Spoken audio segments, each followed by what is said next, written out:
As of January 29, the number of newly infected COVID-19 cases in Japan reached 81,810, an increase of 31,966 from the same time the previous week. The number of severe cases was also 697, an increase of 160 from the previous day. Every day we hear the words record number in the media.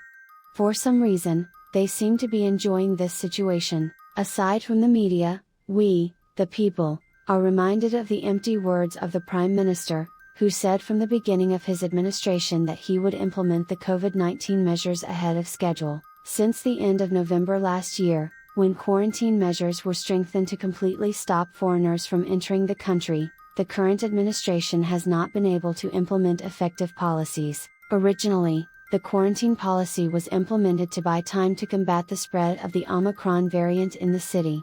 There was about a month of time before the infection began to spread, although there were some unexpected events, such as the US military in Japan becoming the source of the infection. There should have been enough time to develop countermeasures against the spread of the disease on the mainland, especially in major metropolitan areas. In early December last year, Prime Minister Kishida said, "We will secure more than 3,500 hospital beds and implement booster shots ahead of schedule. We are also ready to provide oral medication," he said emphatically. In spite of this, there is a shortage of doctors and nurses, as well as a shortage of test kits in the medical field, and the collapse of medical care is becoming a reality.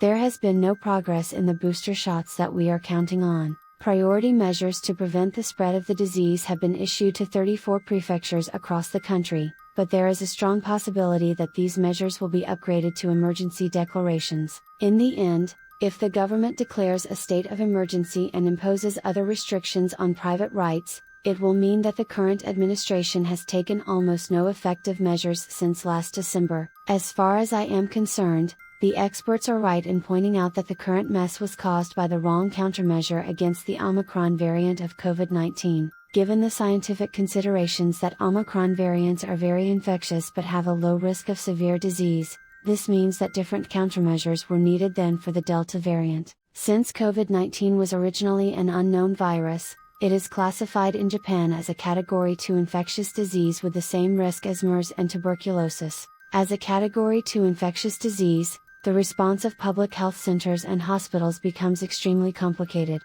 This is because all the procedures for identifying, reporting, and dealing with infected people are regulated by law. The number of hospital beds is limited, and the number of doctors, nurses, and other medical personnel is also restricted. To put it simply, infected people are bound by law to be hospitalized or quarantined. It is safe to say that the medical environment is strained because we still treat the Omicron variant as we do MERS. The Omicron variant is probably similar to the seasonal flu.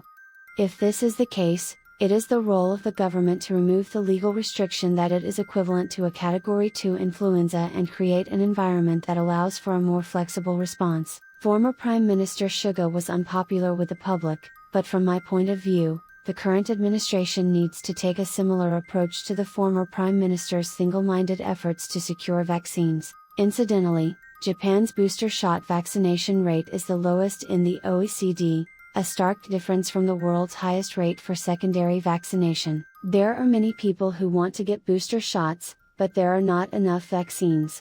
The current government should be called an incompetent administration that only talks. So, the number of infected people will continue to increase, much to the delight of the media.